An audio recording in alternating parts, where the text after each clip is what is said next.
We live in an age where truth is no longer what happens, it's what's told. In every war, there are bombs that explode, and there are narratives that shape what the world believes about them. The most curious thing? Sometimes the media hurts more than weapons, because information can silently kill the true. When we turn on the TV, open our cell phones, or scroll through social media, we don't just see facts. We see carefully edited versions of the conflict, chosen by those who hold the power to tell the story. A war between Israel and Hamas is a perfect mirror of this invisible struggle.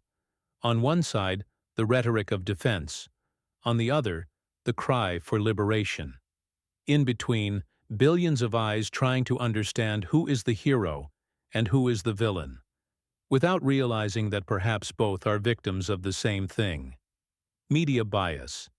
A public opinion, fueled by quick headlines and emotional images, becomes the most contested battlefield of the 21st century. After all, who controls the narrative controls emotion, and whoever controls emotion controls the world.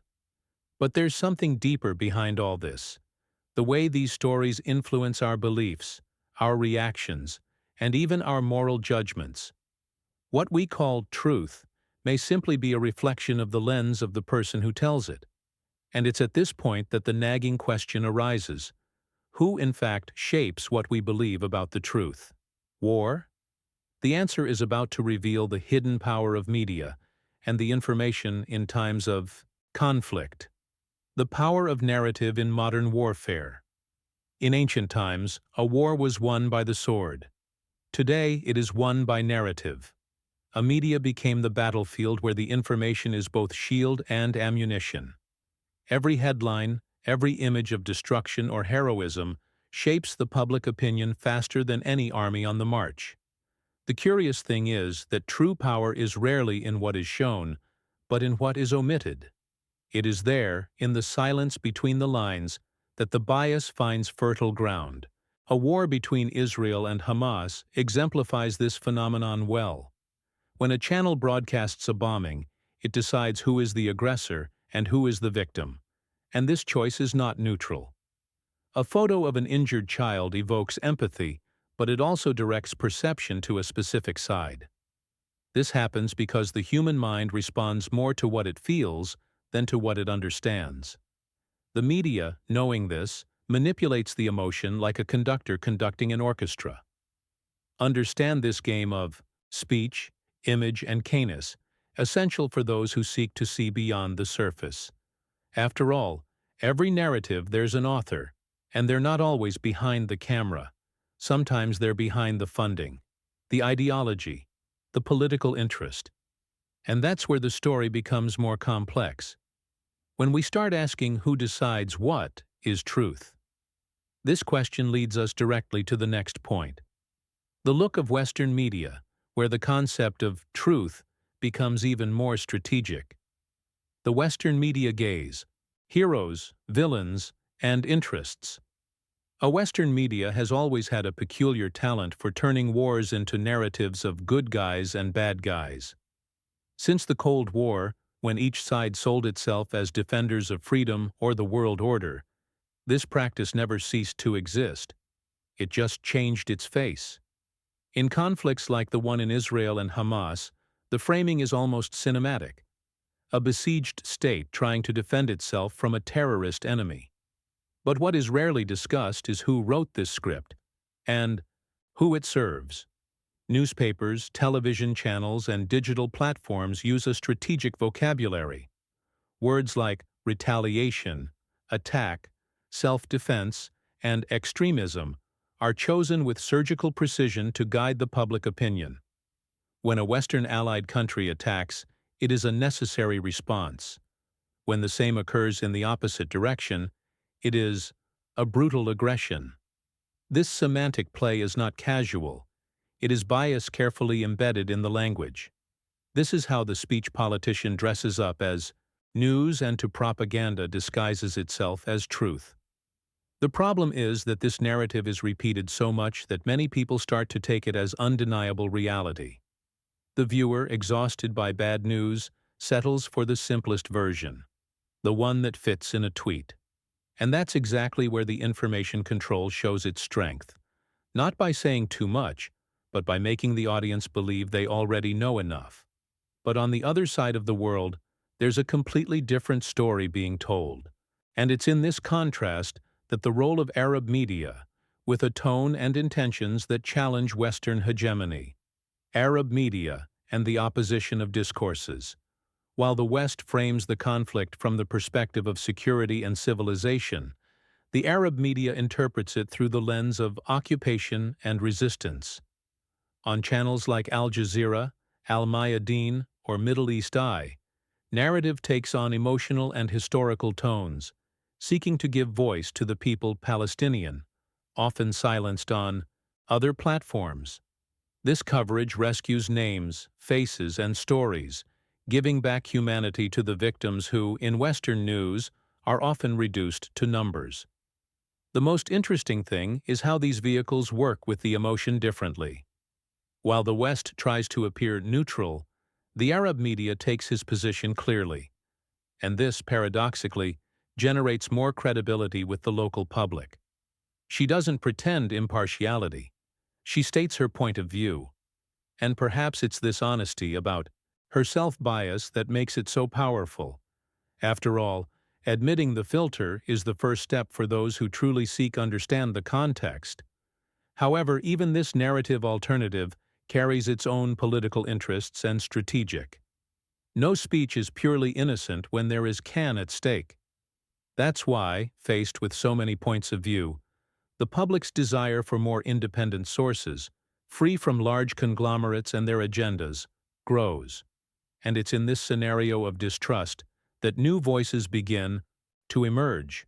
Alternative media, who try to reconstruct the truth with fragments of all versions. The strength of alternative and independent media.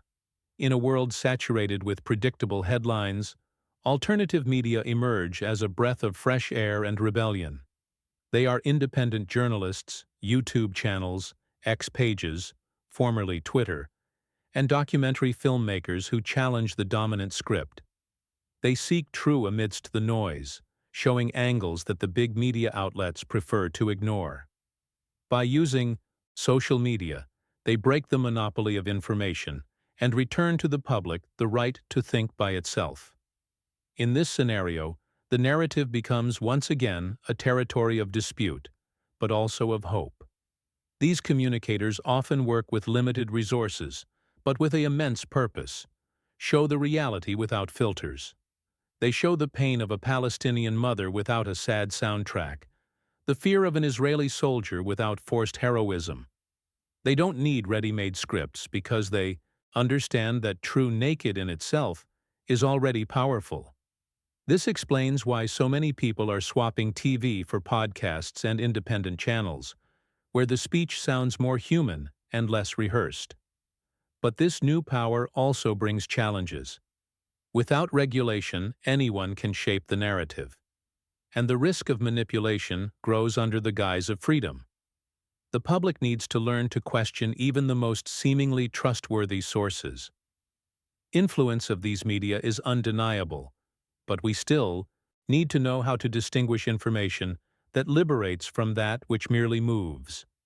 And this fine line between empathy and exploitation leads us to a delicate point: the consumption of tragedies and emotional manipulation in war coverage. Emotional manipulation and the consumption of tragedies. In times of war, pain has become a media product. Images of bloodied children, burning ruins, and tears in front of the cameras are repeated ad nauseum, and the audience, mesmerized, consumes suffering, as if it were entertainment. Media understands that the emotion sells more than information, and transforms horror into spectacle. Each frame is designed to generate selective empathy, showing what arouses sympathy, hiding what causes discomfort. Thus, bias it even infiltrates crying. The problem is that this cycle of impact and forgetting anesthetizes the public opinion. People get emotional one day and change the channel the next. Narrative Emotional stress creates a false sense of engagement, but rarely inspires real action. It's what some call compassion fatigue. The more tragedy we see, the less we feel. At this point, manipulation, it stops being just political and becomes psychological. The public is trained to react, but not to reflect.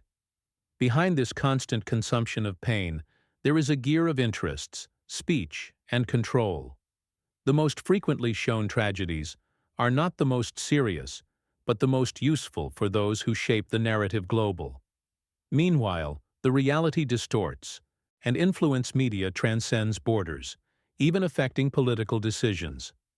And it is precisely at this intersection between public opinion and power that emerges the next point: how the narrative of war redefines alliances, foreign policies, and the very concept of justice. The impact of narrative on politics and global perception. A narrative doesn't end up in the news.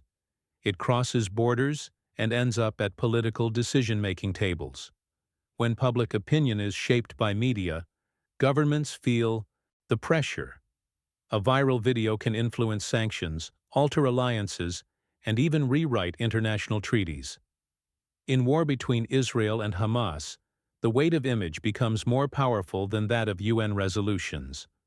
Diplomacy today needs communication strategists as much as ambassadors. This force of information creates a new geopolitics. Who controls the narrative, controls the debate.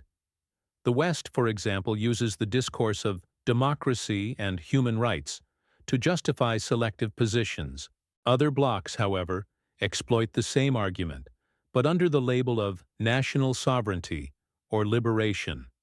It all depends on who tells the story and who listens to it. In the end, truth becomes malleable, shaped by whoever has the most powerful microphone. However, this scenario also reveals something hopeful. The more people question what they see, the harder it is to manipulate the collective. The public begins to seek context, to confront bias, to demand transparency. A media loses the monopoly on reality, and the individual gains the power of choice. And perhaps it is in this critical awakening, in this thirst to understand and not just watch, that lies the beginning of a new era in the relationship between information, conscience, and freedom. At this point, one thing becomes clear. Humanity's greatest battlefield isn't geographic, it's mental. Each of us carries within us the responsibility to question what we consume, to seek context behind the information, to realize when a narrative tries to shape our feelings. Because the war for truth is only won when the public refuses to be manipulated. Have you ever stopped to think how many times you formed an opinion based on just a fragment of reality? How many times have you believed a headline without realizing the bias behind it? The invitation here is simple and powerful. Learn to see beyond what is shown. Read different sources, compare speeches, observe what is said, and most importantly, what is silenced. The power to discern is the greatest form of freedom. And if this content made you reflect, it's a sign that you're part of an increasingly rare group, those who think before reacting. So continue on this journey of awareness. Subscribe to the channel, turn on notifications, and share this message. Because understanding how media shapes the world is the first step towards not be shaped by it.